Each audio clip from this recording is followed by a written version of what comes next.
Salut les amis, j'espère que vous allez bien. On se retrouve aujourd'hui pour l'épisode 100 de Dragon Ball Super.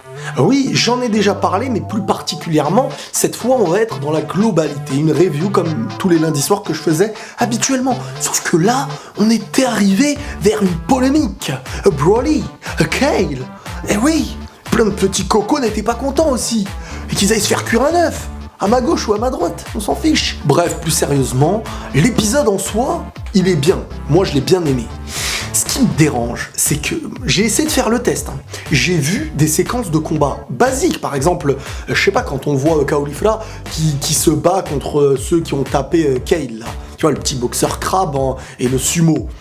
Et ben quand tu mets la musique qu'il y a, ça ressemble à un petit délire à l'américaine bizarre. Mais si tu mets une musique très sérieuse, à la Dragon Ball Z de l'époque, ça change l'ambiance. Donc ouais, les musiques, c'est ce qui tue un petit peu aussi l'importance de certains combats. Même dans des combats moins importants, mettre une musique qui a du panache, parce que là, les musiques sont très très mal choisies parfois. Par exemple, lorsque Goku se transforme en Saiyajin Blue, il y a une musique qui vient, qui est très bien, avec des petits sons vocaux derrière. Tu vois, le truc, il est pas mal. Quand il y avait Freezer aussi, la musique un peu flippante et tout, voilà, ça apporte quelque chose. Mais s'il y avait une sale musique, la séquence en aurait moins de charme. Mais bref, on va arrêter avec les musiques, on va croire que je suis un chanteur. Dans cet épisode-là, il y a plein de petites choses, et c'est pour ça qu'il est intéressant. Et la transformation de Kale, qui est intéressant dans l'épisode en soi, mais dans la logique de ce que je vous ai expliqué la dernière fois, à mes yeux, n'a pas réellement de sens. Si on veut détruire d'un côté et reconstruire la même chose de l'autre, à mes yeux, ça n'a pas de sens. Mais encore une fois, je vais pas rentrer dans les détails parce que je vous ai saoulé avec ça dernièrement.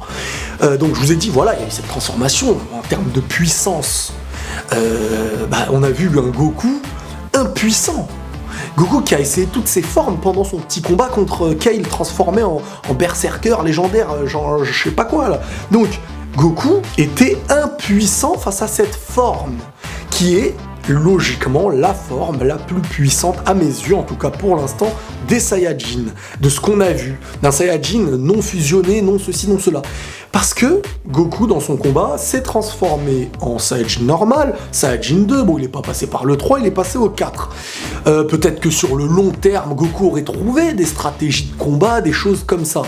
Mais là, Goku, ceux qui viennent me dire il testait son ennemi, autant quand il affronte C-17, quand il affronte Krillin avant le tournoi, Goku était un petit peu dans le fait de tester un ami, et pas un ennemi. Là, Goku se retrouve face à un adversaire qui le tamponne une fois, deux fois, qui le met au sol, qui joue avec lui. Faut dire les choses comme elles sont. Et les gens viennent me dire, Goku est en train de tester son adversaire. Donc est-ce que là, Goku, il est en train de tester son adversaire? Et là, est-ce qu'il est en train de tester son adversaire? Non, parce que Goku, là, il se fait maltraiter. Il faut dire les choses comme elles sont. Autant qu'après, on a vu Jiren qui a un petit peu calmé les ardeurs de certaines. Donc vraiment, c'est un épisode où il s'est passé énormément de choses. Il y a eu ce mystère qu'on avait vu la dernière fois, c'est le Yardrat. Et le Yardrat, eh ben en fait, c'est compliqué. Parce que autant, le mec, on sait pas ce qu'il fout là, il n'y a eu aucune discussion avec Goku, mais il est soi-disant tombé du ring. Et je vous dis soi-disant parce que quelle est la capacité, la spécificité d'un Yardrat? Qu'est-ce qu'ils ont enseigné à Goku à l'époque? C'est la téléportation, le déplacement instantané. Eux le maîtrisent aussi. Donc, si on regarde bien la scène, il y a deux choses qui m'ont un petit peu fait réfléchir. On voit Caulifla qui prend par surprise le Yardrat, qui s'en va pour tomber du ring, mais avant de tomber, est-ce qu'il est réellement tombé dans le dessin qu'on voit là, ou bien est-ce qu'en fin de compte il s'est téléporté? De l'autre côté, on n'a pas vu Zeno appuyer sur le bouton dès lors qu'il était éliminé. En grande majorité, Zeno appuie sur le bouton de la personne qui a été éliminée, sauf que dans cet épisode-là, on nous a montré pas exactement tous les détails de... On a vu des éliminés comme le crabe boxeur là, et celui-ci n'a pas été appuyé sur le bouton de Zeno, si je me trompe pas. Donc, on sait pas réellement, mais moi le Yardrat, je pense qu'il a encore des choses à raconter. On nous met un Yardrat, il faut qu'il y ait une discussion avec Goku. Un Yardrat d'un autre univers en plus. Et c'est même pas un univers alternatif. Donc là, je me dis, on est dans le questionnement avec ce Yardrat. Ce serait très très bête de le faire sortir sans aucune conversation avec Goku. À moins qu'en fin de compte, on soit encore une fois dans le fait de jeter pour enfin commencer à créer les choses. Le questionnement qui me revient aussi, c'est est-ce que Kale va se retransformer ? Ou est-ce que ça y est maintenant, elle est dans un délire, parce que c'est bon que, c'est vrai, transformer, pas transformer, ce serait relou. Je pense que aussi, elle maîtrise pas sa forme. Ça veut dire que soit dans son enfance, elle s'est déjà transformée, mais elle n'a plus le souvenir, soit cette forme n'est pas maîtrisée, bien qu'on sait, qu'on a vu avec le film de Broly, que dès lors que, voilà, cette forme-là explose de plus en plus. Et c'est bien pour ça que ça a calmé l'idée de se dire que le Saiyajin Blue était toujours meilleur que toutes les autres formes, en fin de compte, non. On l'a vu un petit peu dans cet épisode-là. Si on essaye de tenir en compte aussi du retour des autres personnages par rapport à cette transformation, on a un Goku qui a l'air de ne pas réellement savoir ce que c'est, mais Vegeta, de son côté, a l'air, lui, par contre, un peu plus informé, parce que Vegeta, il vient de la planète Vegeta, le gars, il a grandi là-bas, il est au courant des informations que son père lui a pu lui dire, il a quand même un petit peu grandi avant que sa planète soit détruite. Donc, quelque part, le fait qu'il puisse avoir une information sur le Saiyajin qu'on appellera légendaire, berserker, ce que tu veux, met une importance quand même à cette information. Je ne connais pas réellement les traductions exactes parce qu'on voit un sous-titre, mais est-ce que c'est mot à mot, est-ce que le sens est profond et le même? Donc là, ce qu'on a, c'est que c'est peut-être la pure, j'ai envie de dire, la pure race des Saiyajin, la transformation originelle, en gros la vraie forme du Saiyajin. Donc la vraie forme du Saiyajin, c'est censé être ce qui est, on peut dire, légendaire. On va pas jouer sur les mots, moi c'est comme ça que je le prends, c'est comme ça que je le vois. Et encore une fois, je n'ai aucun intérêt pour Broly, pour Jean-Jacques ou truc, je prends les informations que Dragon Ball Z nous a données par rapport à ça. Donc on est vraiment dans quelque chose, pas de nouveau, parce qu'on sait un petit peu ce que c'est. On n'a rien vu de nouveau par rapport à ce qu'il y a déjà eu de Broly, par rapport à Kale. Donc ce qu'on sait juste, c'est que sur le coup, voilà, on n'a pas reconnu Broly. Et pourquoi Kale aussi se transforme? Les gens sont très souvent là à dire c'est bébête parce que il suffit qu'il y ait de la jalousie envers Caulifla et elle se transforme. Moi, je trouve que c'est plus profond que ça. Et c'est pas que je trouve, c'est que c'est clairement plus profond que ça.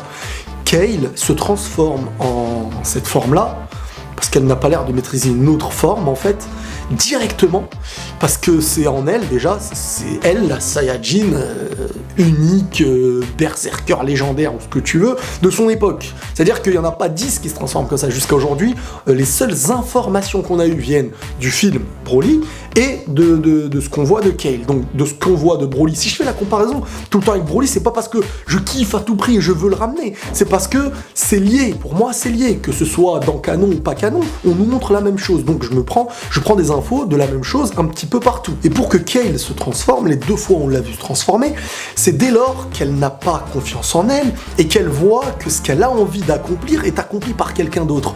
En gros, Kale aime énormément, je sais même pas si c'est de l'amour, parce qu'à un certain degré ça devient bizarre, mais Kale kiffe vraiment celle qu'elle appelle sœurette Caulifla.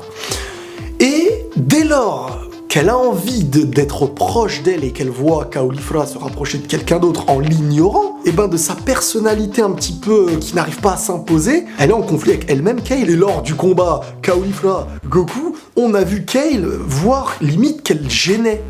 Et dès lors qu'elle a vu qu'elle dérangeait peut-être même celle qu'elle aime de tout son cœur, Caulifla, elle s'est dit purée. Donc là, Goku, en quelques secondes, il arrive, il attire son attention alors que moi je n'arrive même pas à le faire.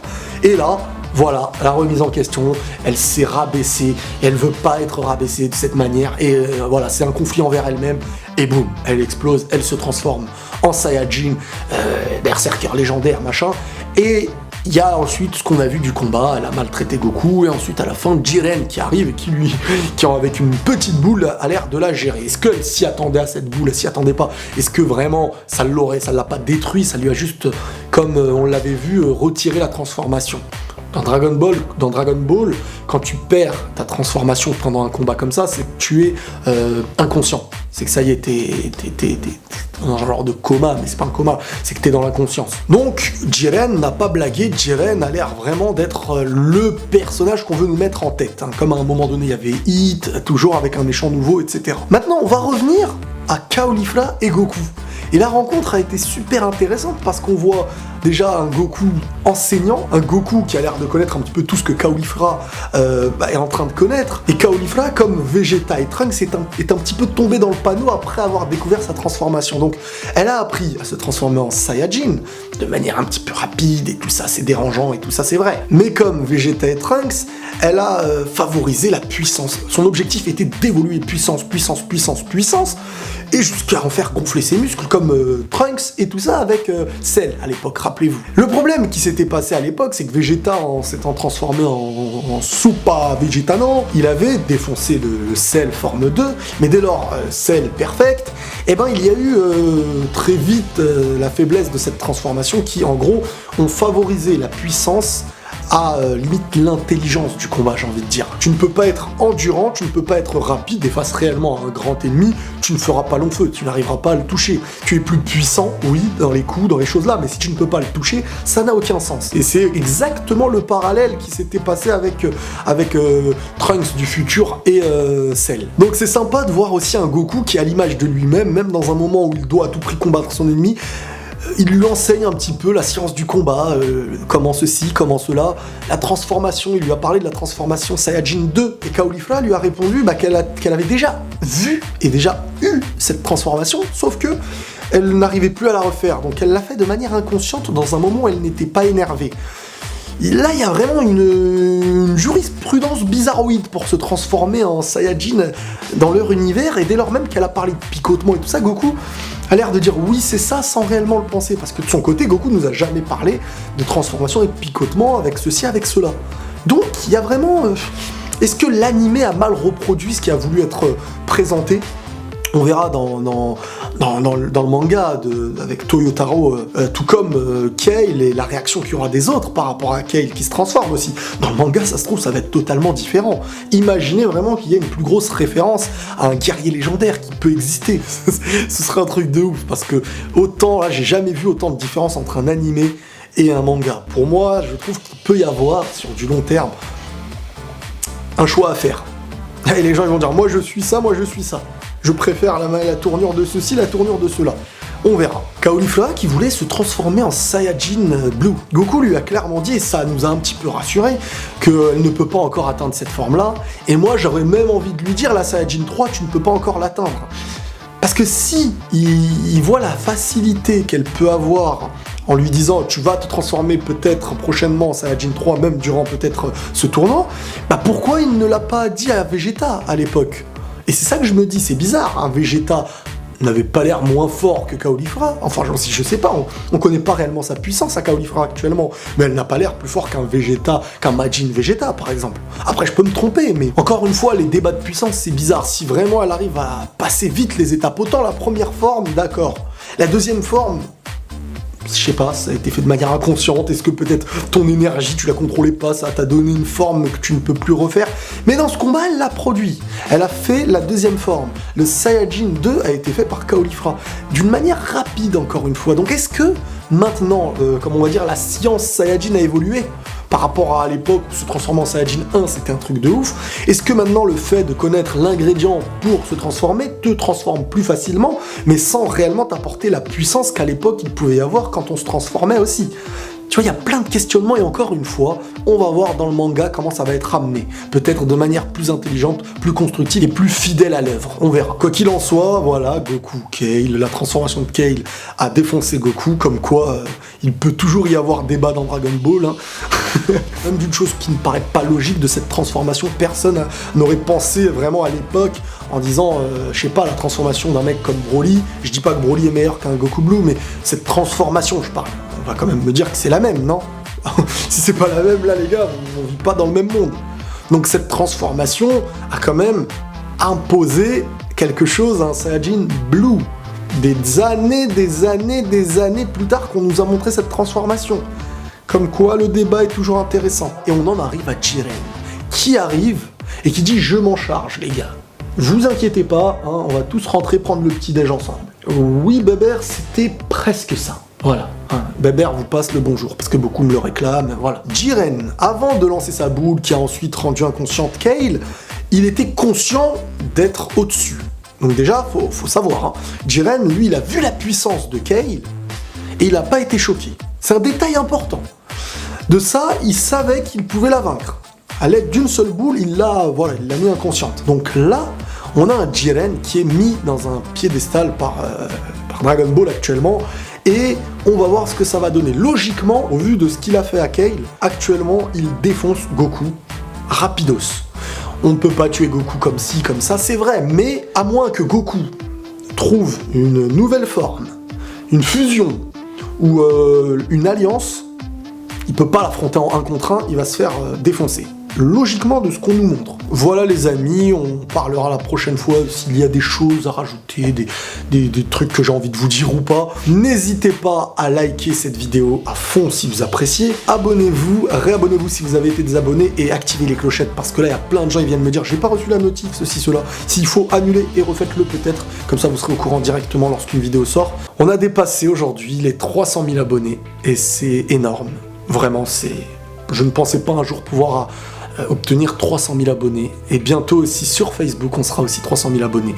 Pouvoir proposer avec passion un contenu comme les animés, le loisir sur YouTube, pouvoir parler de manière très sérieuse aussi par exemple sur Facebook, avoir 2 publics différents et avancer en paix ensemble comme ça, c'est quelque chose qui me fait énormément plaisir et c'est vraiment ma passion aujourd'hui de pouvoir partager des vidéos avec vous tous. Donc merci pour tous les amis, prenez tous soin de vous et la paix sur vous.